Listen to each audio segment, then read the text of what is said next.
Hi, this is Carson from Guys with Games, and today we'll do Lesson 7 in our 20-part series on grammar, question words. Our lesson will consist of 8 chapters. To skip ahead directly to a certain chapter, view the timestamps in the description. Before we start dissecting each word individually, let's learn the order in which I recommend you teach these words.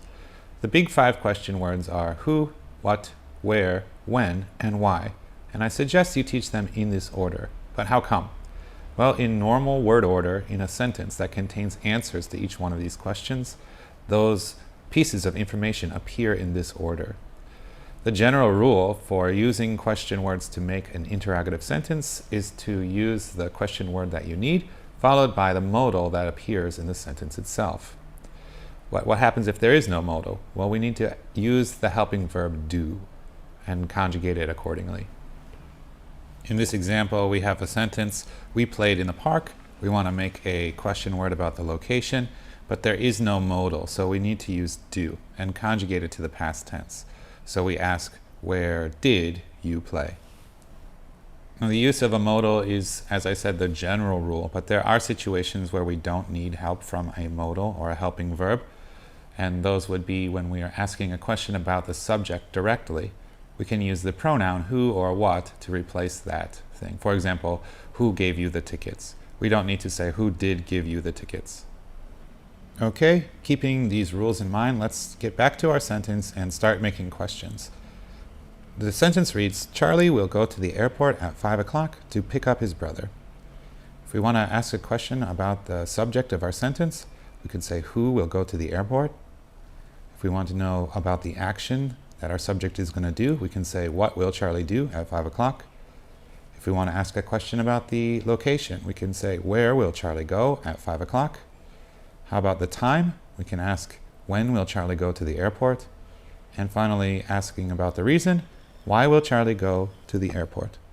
And as you can see at the bottom of the screen, normal word order arranges information in this 1, 2, 3, 4, 5 order.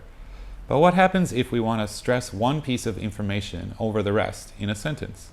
Well, in English, we can do this by moving the piece that we want to stress to the beginning of the sentence. And we do this by just saying, at 5 o'clock, Charlie will go to the airport to pick up his brother. But if we're writing this, in order to keep it grammatically correct, we need to put a comma to show that I know this is out of order, but this is important. So we would end up with, at 5 o'clock, comma, Charlie will go to the airport to pick up his brother. Let's take a closer look at the question words themselves, and we can start with who and whom. These are words that inquire about an unknown person inside a concept or an idea. If we have a sample sentence, Alan gave the map to Brian. We have 2 people here. So which question word do we use? Well, that depends on which person inside this idea, Alan or Brian, we're asking about. Alan is the subject of the sentence. We will always use the question word who to inquire about a subject. We end up with this question, who gave the map to Brian? Brian is not the subject of the sentence, and informally you may hear, who did Alan give the map to? Grammatically, this is incorrect. We should be using whom to inquire about a person who is not the subject of a sentence. So let's try it a different way. Whom did Alan give the map to? Well, we fixed the question word, but we have a new grammatical problem called a dangling preposition. Grammatically, you shouldn't end sentences with a preposition, especially when you're doing formal speaking or writing. The best way to fix this question would be to say, to whom did Alan give the map? You'll hear me talking about speaking formally and informally quite often. What this means is, in a professional setting or in our writing, we need to use formal English and adhere strictly to the grammatical rules. When we're speaking to our friends or known people that we're familiar with, we can speak informally, and this is a lot more relaxed. We get away with things that we shouldn't, that are technically, grammatically incorrect. We seldom use whom informally, except for in popularized sayings, things we've learned that we need to say, like to whom it may concern. But let's move on to whose versus whose. One is a question about possession, and the other is a contraction of 2 words, either who is or who has. So here are some examples of both. This is something that even native speakers get wrong sometimes because of the apostrophe S. If we want to indicate possession of some noun and link that to some named person. So Adam, for example. We would write Adam apostrophe S, noun. So it would be Adam's car. But we don't do that with the word who or the pronoun it. Either of those apostrophe S is a contraction. So be careful. Let's move on to what and which. Both of these words can be used to inquire about an unknown thing, but what can also be used to inquire about an unknown action. So let's start there. If we want to know about some action, we can use the word what and do. So here's an example. What did he do after class? The second do is the one we need for our grammatical rule. The first one is just the modal from the original, maybe concept. That's why we also can say what will he do, what have you done, etc. The other way to use what is to inquire about some unknown thing. So if we're asking about the existence of something, we'll use what plus the be verb, like these examples here. If we want to know what someone possesses, then we can use what plus have or have got, like these examples. And if we want to understand how the unknown thing interacts with the verb in our sentence, we use what plus the verb.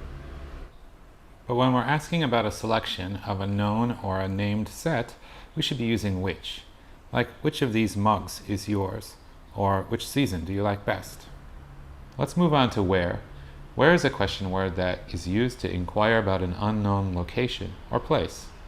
It follows the same general rule I mentioned earlier, which is where followed directly by the modal to make this interrogative sentence. Here are some examples. When is a question word that we use to inquire about an unknown time. It too follows the same general rule, when plus the modal to create the interrogative sentence. Here are some examples of when. Notice in the third example here that we can use the words what time or what day, what date for a more precise answer. Why is a question word that is used to inquire about an unknown reason or explanation. It too follows the same general rule as you can see in these examples, why plus the modal to form the sentence. But if we don't have a modal, again, we're going to use the helping verb do. The final question word is how, but how can be used in several different ways. It can be used to inquire about an unknown quantity of noun. It can be used to ask about the degree of some adjective, or the function of some verb. Let's break it apart and take a look at each different case. If we're inquiring about the quantity of some noun, we first need to identify the noun as either countable or uncountable. If we have a plural countable noun, something like dogs, we need to ask how many, as in how many dogs do you own? If it's an uncountable noun, such as sugar, we could ask how much, as in how much sugar do you want? If we're going to use how to inquire about the degree of an adjective something is, we use how plus that adjective plus the be verb. You simply conjugate the be verb to agree with your subject, and you end up with examples like, how old is your grandfather? Or how tall are you? The last way to use how is to inquire about the function of some verb. And we end up with an example like this. How do you play this game? Or how did you do that? And now an activity to review what you've learned by playing a game. We call this one Question Relay. You start by dividing the class into two teams. Let's say the left side and the right side. We'll call them the green team and the red team. You get all the students to stand up and get them to stand in a line on their respective side of the whiteboard. You then write a sentence, something long, with answers to who, what, where, when, and possibly why questions. But here our example says, the boys played soccer on the playground during recess. At this point, you're going to draw two sets of lines. So again, we have the green team's lines and the red team's lines. You tell the students that you're going to indicate what kind of question you want them to form by saying the question word, like who or what or where or when. And then one by one, they'll come and write a single word to form this question as a team. I will say, are you ready? Ready. Student number one, make a question about when. Go. And they'll start writing one word at a time and pass the marker to the next student. when, did, so on and so forth, until the first team is finished. I'm pretty strict about them writing neatly and on the lines. As long as their grammar is good and their writing is legible, they get a point, whoever's first.